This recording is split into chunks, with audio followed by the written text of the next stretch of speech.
Hey everybody, it's Mr. Glad. And Poliak. Hey, we're here to talk about sex-linked traits. If you're following along in your packet, it is on page 217.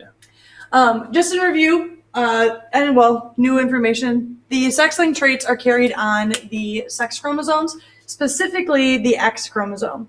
Mr. Glad and I were trying to figure out if any of the sex-linked traits were carried on Y chromosomes, and we couldn't. I think the Y is pretty much only for making an organism male. Yeah, it's pretty useless. Okay. Get used to it. So it affects the way things are inherited differently than what we've talked about in terms of autosomal type of inheritance. When things are on the X chromosome, because males only get one copy of that, it tends to affect males more than it does females. So we see some slightly different patterns of inheritance. It makes sense logically if you think about that. Males only have one X and a Y. Females have two X's. But when it comes down to it, if like years from now you're going through this, remember that males are more likely to get sex-linked recessive disorders because of the way it's inherited. All right. One of the disorders that we talk about is color blindness. So if you think about and even talk to your parents or people that you know about who is colorblind, more often you'll end up seeing that occurs in males than females. So we're going to go through why that is right here. And it doesn't mean that females can't be colorblind. It's just much more rare. Right. So the example that we're looking at is red-green color blindness is a sex-linked recessive disorder. A woman who is a carrier has children with a man with normal vision.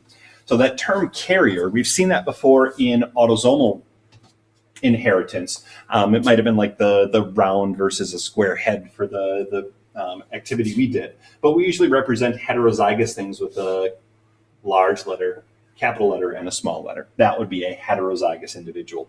It's similar here for carriers where they're heterozygous, but we just represent, like the way we write out the alleles for sex-linked traits is a little bit different. We already know females would have two X chromosomes, so we would say they're XX. But to show like that it's linked to this X chromosome in something like colorblindness, red-green colorblindness, we add a superscript to the letter. So our woman here, the female, is a carrier, which means she's going to have one allele that says normal vision. All right, we're using red-green, capital R for the dominant normal vision, and a lowercase little r for the recessive version. All right, so she would be a carrier. She's not going to show that trait. She has normal vision, but she could potentially pass that on to her offspring.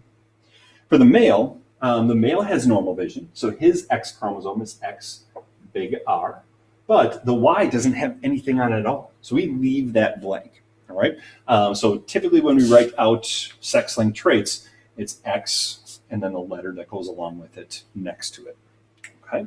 Your Punnett square looks a little bit different because we have the superscripts on our sex chromosome. So the way that I always do it is the first person that I read about goes on the top and the second person goes on the side. You don't have to follow that. It doesn't matter. They could go on each one. So we have the first chromosome is my X with normal vision, capital R, X with the carrier, meaning the little r on that side. The male had normal vision and then the Y. So each of the two parents can give one of these two. So if we finish our Punnett square, it's no different. It follows the same pattern when I write them out as our autosomal. Yeah, like if you were just to look at the R's here, you would see big R, big R. But we also have that other information about the sex of the individual, the sex of the offspring, male or female. All right, so two things are determined by this. What Mr. Glad was saying is that the sex of the individual as well as the color blindness are both on this one Punnett square. It's like a double whammy. Okay, genotypes. but not a dihybrid cross. That's for later. That's for later. Okay, go ahead. Little bio humor for you. So genotypes, remember, genotypes are the combinations of alleles. We write down the letters that are present. So as we go through our Punnett square, we're interested in the ratios of the offspring. We have an X big R, There's Poliak's writing that. We've got an X big R, little r, X big R, Y, and X little r, Y. All right. So those are the 4 different genotypes, and there are no repeats in here. So we're going to write all 4 of them down. If I was going to do that, it would be 1 out of 4. All 4 of these are 1 out of 4 or 25%. Correct. Okay. For the phenotypes, that means like what is the physical expression? I always remember phenotype starts with pH and it goes along with physical expression. The genotype is the letters. So the phenotypes we have here, we're not going to say X big R, X big R. We're going to say what do we see here? So the first one is a normal vision female. Right, big R, that's normal vision. XX is female. This one again, XX, that's female, but big R, little r is the same thing. Turns out that's a normal vision female. Even though the genotype is different, it's the same phenotype. All right, on the bottom row here, we've got X big RY. This is a normal vision male. The XY tells us it's male. The big R says normal vision. And one of the 4, or 25% of the offspring have the probability, or 1/4 have the probability is 1/4 of the offspring having that. The last one is X with the recessive allele. That's that red-green color blindness,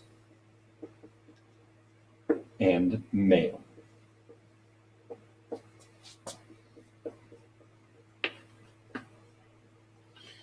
Okay, so hopefully we get a sense of the patterns we see with sex-linked traits and why it is different than what we saw with our autosomal types of traits earlier.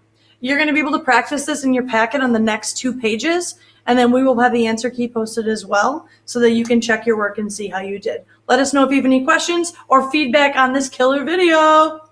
Have a good day, everyone. Peace. See you.